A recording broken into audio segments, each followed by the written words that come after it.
2, 1, go! Flashout 3 is the third installment of the Flashout series, developed and published by Jujube SA.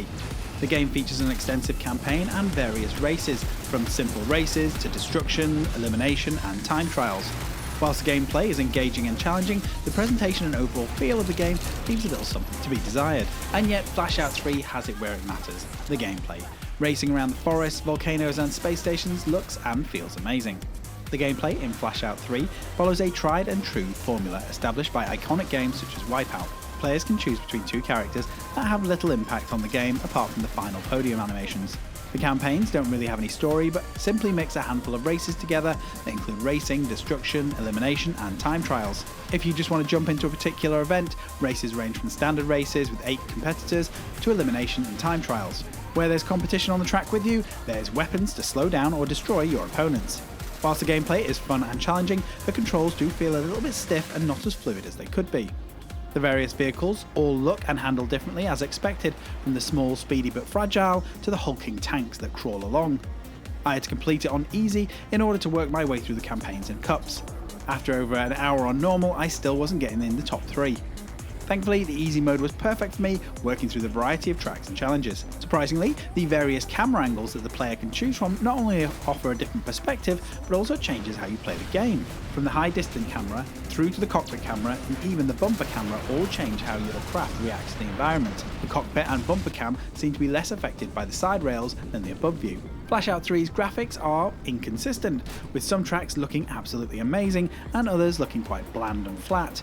The forest level looks fantastic with its contrasting grey and green, but the volcano track seems dark and the smoke seems very two-dimensional.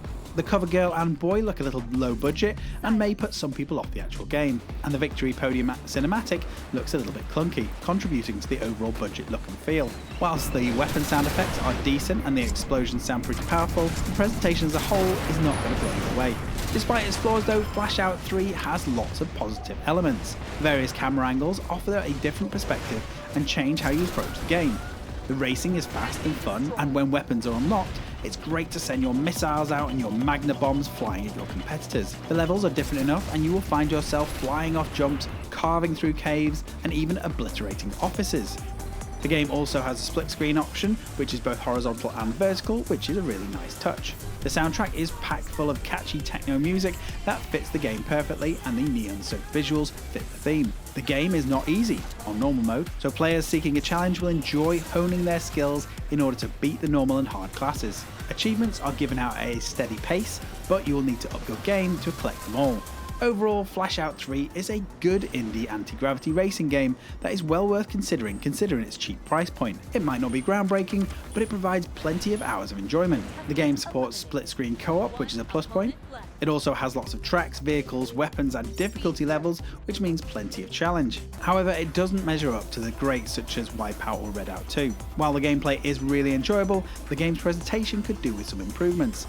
Ultimately, Flashout 3 is a tried and trusted formula that has room for improvement, but it is still worth considering for fans of the genre. Running at 60 frames per second on my Xbox Series X, I saw it in its best light, and I suspect that Xbox One owners might not have the same speed and graphical quality that mine did. So if this review has been useful, then please give it a like, thumbs up, subscribe to the channel, and I'll be back with another review very soon.